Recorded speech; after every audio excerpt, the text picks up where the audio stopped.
Hi everyone, welcome to the next episode of my Unranked to Master series. This game I would be laning against Zed, which I have always enjoyed laning against, as I consider this matchup only hard in the early and mid game, but I outscale him really hard in the late game. So let's get started to game number 3. As you can see, I took Feast and Vampirism this game and also Bandit instead of Dangerous Game against Zed, cause if you let the game stall to the late game and don't feed Zed too hard, Kassadin will outscale eventually against this matchup. I can either learn Q or W first in this matchup, but I tend to learn Q more to poke for 2 to 3 Qs in level 1 and start harassing him in lane. This gank from Sejuani was really good timing since he was low and went for a Dirk first item and doesn't have Hex Drinker yet. However, she did mess up her flash Q and I misplayed there as well because I didn't hit my E, which I maxed E first this matchup, and I think we could have got the kill for sure if I hit that E and I wouldn't die from his Q that comes out from his shadow, which was really dumb on my part. At 8 minutes, I went for a roam because I saw bot lane fighting and I kind of pushed my lane already. However, when I was halfway through both bot lane has already died and traded with Ashe, while Blitz lived with little HP as well. So I got him and made that trade on an overall 2 for 2. While I was trading with Zed after getting back to lane, a wild Blitzcrank came out after he died, and it was quite unexpected in my part, and I died off that roam he made. 3 minutes later, Sejuani came to gank the Zed, and I went aggressive to trade with him to make him all in. Luckily, we do get him this time, and I'm back in the game.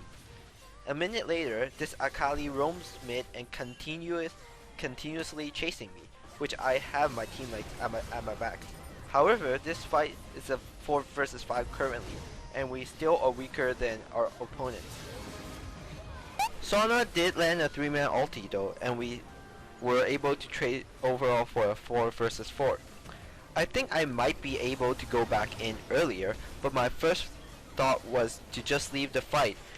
But Vanguard used ulti, and my first intention was I was going to die anyway. Why don't I just turn and do some damage before dying? Fortunately enough, we did make this trade favorable for us as we scale much better towards late game. This play was just Akali getting caught, and I successfully got another kill. Even though this Akali was fed, but she wasn't able to kill Sejuani fast enough, which I just flashed E ult on top of her to secure the kill. Was that flash necessary? Probably not, but securing a kill is always worth using a flash. While I was in game, I thought we were winning, but reality was that we were still behind in 1.5k gold. After 30 seconds later, I had a roam top and just to catch out this Rengar and got another kill. This play was Zed getting low after killing a Rumble and Sona with Blitz being dead and himself being low.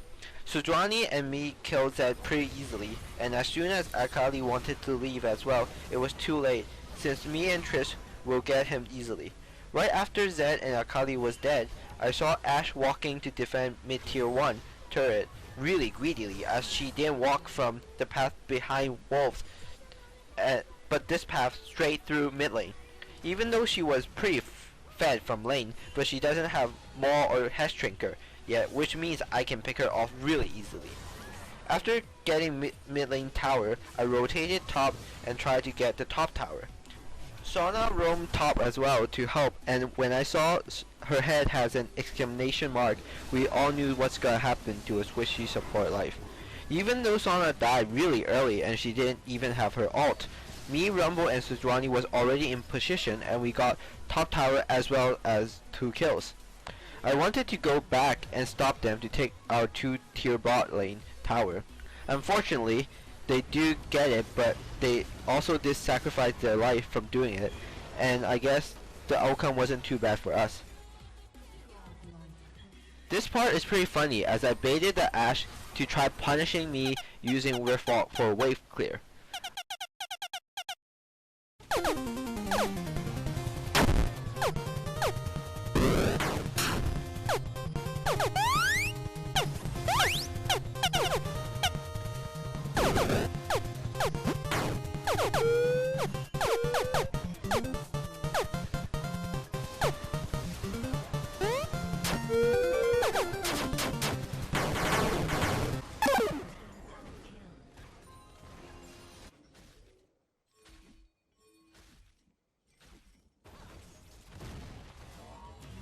A minute later, I was mid directly and tried to get the 2-tier tower.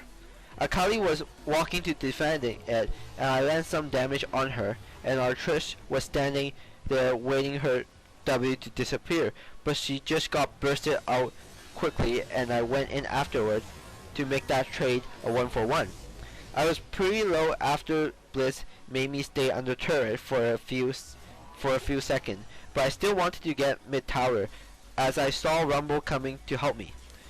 Once me and Rumble saw Ashe walking out, we planned to retreat, but I was too greedy on my flash, as for some reason I thought I won't even die if I get hooked. But as you can see, I guess CC chained it from Blitz hook to Ashe arrow and made it an epic flash play. Luckily, Rumble isn't as boosted as me and got Ashe with his E, even though she was inside a pile of minions. I don't know how, but Sejuani got a solo kill on Zed, and I saw Akali was nearby, so I roamed top and tried to kill Akali as well, but I don't have a pink ward, so I had to wait. For some reason, this Blitzcrank actually engaged on me and baited Akali to follow, but that was definitely a misplay on their part, as I have Ceres, Embrace, and Izania, plus I'm 3 level ahead on both of them. Even though Blitz ran away, but me and Trish was still able to get the mid inhib, and eventually we get all 3 inhibs. But as all you can see, I have such a bad reaction time as I couldn't react to our Blitz hook and die without using anything. But that doesn't change anything, and we still finished the game pretty well. Game 2 is a really great team comp from ours, as we have Kayle, Jinx, and Kassadin, while scale extremely well into late game, plus a Soraka. And we have a 4-threat comp with a healing bot Soraka. This game would be Frelo if we win early or if we're able to stall the game. Also, I'm against Veigar, which I would consider one of the easiest matchup in mid lane, as she basically can't kill me at all unless I misplay extremely hard in lane 1 vs 1. As you all can see, in 4 minutes I'm already ahead like 10 CS since I pressure him really hard, and every time he walks up for minions, he will get poked by my Q. However, when this play I saw his E was coming down, and for some reason I thought he was just attempting to stun me and trade some damage, but I was extremely naive, and when I saw Echo, it was already too late. I flashed after I got stunned by Echo and chunked to very low, but Veigar just follows the flash and ignites auto me, and I basically died. I haven't seen this combo from Veigar and Echo before, and I think it's actually really OP, which they can stun no matter you're inside the wall or outside of it. At the 6-minute mark, we are actually a bit behind as top just got soloed by Darius, which is not a good sign. But I saw that Veigar was a bit too aggressive, so I decided to jump on him and successfully kill him with like a little HP left. But somehow Echo is here again, and obviously I died instantly. 1 minute later, I went to trade with him again, and I got a decent damage on him, and he tried to trade back. I started walking backward and tried to bait him to keep harassing me, which I was waiting to turn with my Riftwalk is up. He does fall for it, and I basically get a free kill on him, which allows me to get even more ahead in this matchup. This Echo suddenly comes out from the blue side and tried to trade with me. I saw he was only level 5, so I decided to keep trading, right? Because I know he can't kill me. However, he suddenly got level 6 from a few creeps he killed.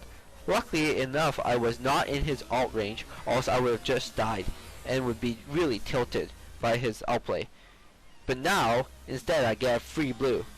There wasn't a lot of action, so let's get into the 17-minute mark, which I think I did a really good play. I knew Veigar was on the top of me, and their team was doing Dragon. I tried to make him think that that brush wasn't warded, and he clearly fall into it, and I was able to kill him with my full combo. My team was also great as they got 2 more kills and a free dragon, where we started having a huge lead.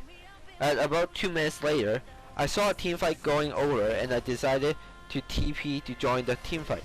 Unfortunately, there was no ward that I can flank with, so I basically just TP towards the tower. One of the best thing about Kassadin is that he can just Riftwalk out of Veigar's E and I kill him with my QE combo.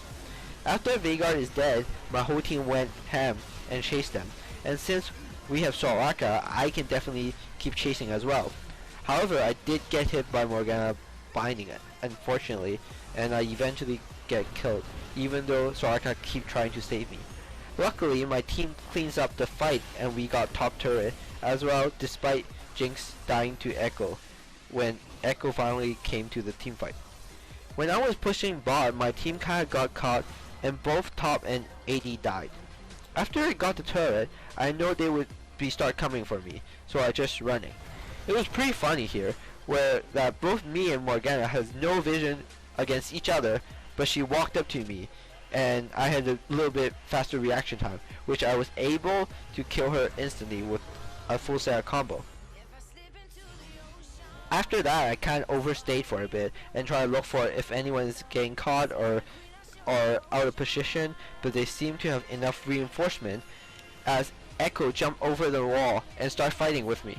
Since he went full damage, he's extremely squishy, and I traded back with my QWE combo and he was down to around 300 HP. He was trying to run after he saw he was so low, but I immediately flashed Riftwalk to secure the kill, and since I knew KO was there, we can still continue fighting.